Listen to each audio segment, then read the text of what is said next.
Isn't that a pretty song? I always think it's so amazing that the tuba can play such beautiful music when spelled backwards. It's a butt. It is. So I told you earlier that I live in Phoenix, Arizona, and I travel every other week to UCLA to teach little brass there and to play brass ensemble.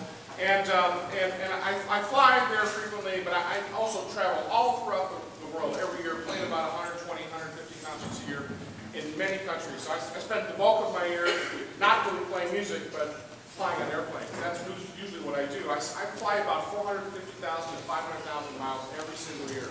I checked across the 4 major airline accounts that I have tonight, and based on the number of miles I have in the account, we're all going to Hawaii tonight.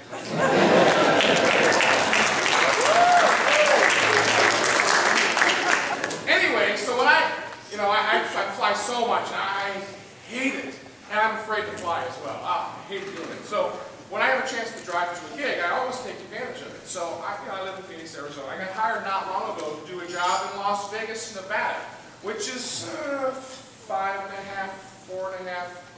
4-hour drive from my front door. And so I was driving north on I-17. I was in a hurry to get to the gambling capital of the world to do the work that I was there to do. And I got pulled over by the Arizona Highway Patrol for going 125 in a 55. Yeah, that's bad. That's really bad. So I pulled over. He gave me a ticket. I got a ticket for $450.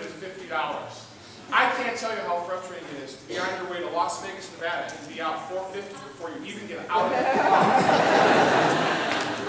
Very frustrating. So the policeman comes to the window and he looks at me and he says, "Can I see your license and registration, please?" And I said, "Well, of course." And I handed them to him, and he looks at it, and he says, "Do you know how fast you were going?" And I'm thinking to myself, if I tell this guy 55, he's going to blow the back of my head off. So I said, "How does 90 sound?" And he said, "No, you were going 125 and a 55, and I was completely incredulous. I said, "Are you talking to me?" And he said to me, he said, "You know what, buddy? Your eyes look a little funny. Have you been drinking?" And I was indignant. I said, "You know what, sir? Your eyes look a little glazed. Have you been eating donuts?"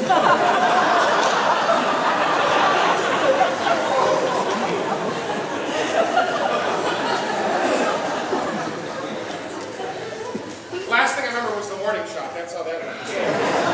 Now, I realize there's parents and grandparents and aunts and uncles here, so I want everybody here to know that that's a joke, that was a well-crafted and hopefully well-delivered joke. That's not true at all. Here's what actually happened. I actually got stopped for going 145 and 35. It's true, it's true. It was a speed trap. I was coming down the mountain, and there was a construction zone, and the speed limit's 75, which means 90 in Arizona, and so I was going 145.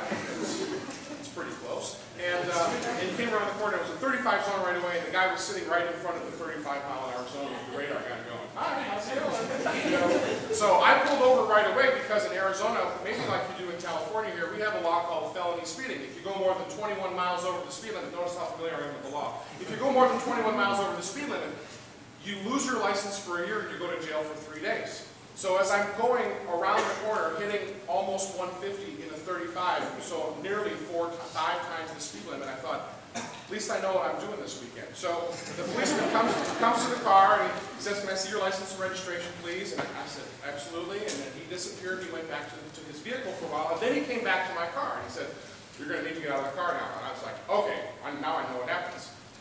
So I get out of the car, we go back towards the vehicle, and he was really nice about it. He says, "Look, let me get the door for you." And I was like, "Oh, how nice, thank you very much." And I got in the back seat of the cop car, and then he goes around to the front, and he starts messing around with the CD player. Now, I don't know what kind of taxes you pay in California, but apparently in Arizona I pay the kind of taxes where we can have 6 CD changers in the dashboard of our highway patrol cars.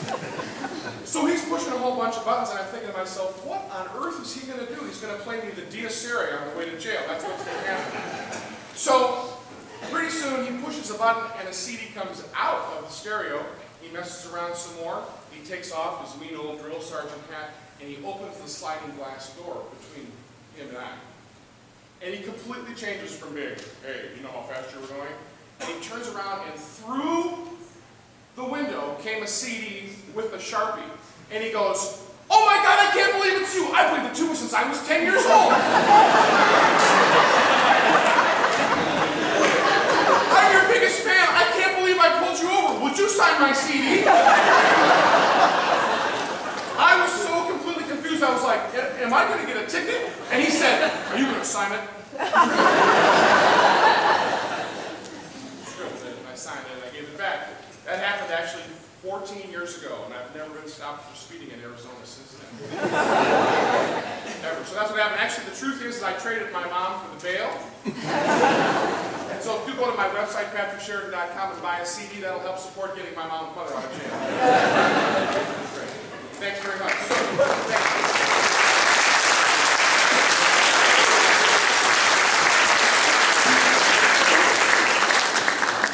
We're going to close the program for tonight with a piece of music that I had the great fortune of co-composing with a great friend of mine, Mr. Sam Blakey, who was the founding member of the Empire Brass Quartet and has for the last 17 years been the professor of low brass at Arizona State University. And when we wrote this piece of music, it was a situation very similar to this, in which a band and a wonderful conductor had been working with his band for 35 years. It was his culminating year with the program. And his band was going to the Midwest Band and Orchestra Convention, which is a huge convention that's held annually in Chicago for more than 50 years now, that usually hosts between 8,000 and 12,000 music educators from across North America and the world. So it was a huge deal. And he said, "Well, we'd like to have you come be a soloist." And I was looking to write some new music for myself, so I said, "Well, how about if we write a piece of music?" He said, "Sure." So I got from him a biography of who his band was. And he had 6 wonderful percussionists, so there are 6 very involved percussion parts. He had an outgoing senior that was a wonderful oboe soloist, so you'll notice that there's an oboe solo in the middle. And so what we ended up penning for him in terms of the orchestration of the piece was a wonderful autobiography of the band that was in front of him. So it was a tribute to the people that the students that he had been working with. And the subject material that we used was hot topic for us at the time. This was written in the fall of 2008. Which was the first time that all of us paid more than $4 a gallon for gas. And so this was the topic on all of our minds. Thus the title of the piece of music. The Strait of Hormuz is a narrowing of the waterway at the end of the Arabian Sea, through which annually at least 45% of the world's crude oil passes through. So when we were writing this piece of music, thinking about paying $4+ a gallon, we were thinking about oil. And so we did some research about the music from the region in all points away from the Strait of Hormuz as a sort of center place. So you go to Afghanistan, you go to Pakistan, you go to Iran, Iraq, all the way up to Armenia, all the way over to Israel, Saudi Arabia. And we took scales from all of these areas. And the thing that we noticed when we were writing this music, sort of with this chip on our shoulder about, "I'm going to pay so much for gas," was that the music was wonderfully expressive and oftentimes very sad and indicative of many of the terrible things that have happened in the region over the years. And many times incredibly jubilant and happier in some cases than any music that I know from, if you would like to call it Western music. Unbelievable. So as we were thinking about all this music, taking these scales from these parts of the world, thinking about the money that we were paying for gas, and then being agitated by the fact that we're often told in the media that this is a dangerous place in the world. These are people that we're supposed to hate. And that was a really difficult sort of a rub for me, because I was listening to this music thinking, man, if we have any commonality, it's across the music. So we bring this music together in a little collection of scales and improvise the new piece based on this theme. We start with music that's very sad because of where we are in the world, at least where we were that time. And then the music becomes fairly angry after that. Angry for $4 a gallon, and angry because the media tells us that these people are dangerous, and the music's so wonderful, so how could there not be some area of commonality? The music returns to sad, we're going to hear a wonderful oboe solo, and at the end it turns hopeful and jubilant as a celebration, which was our way of saying, hey, if we're ever going to get along, maybe we'll get along based on the platform of art and culture and music. So we hope you like this. It's been wonderful to be back here at Newbury Park. It's great fun to be with my friend, Mr. Dennis Crystal, and so excited to see the development at the program here. Thanks for being a great audience. We hope you enjoyed it. Let's give it up one more time for the band. I hope you like the Strait of Hormuz.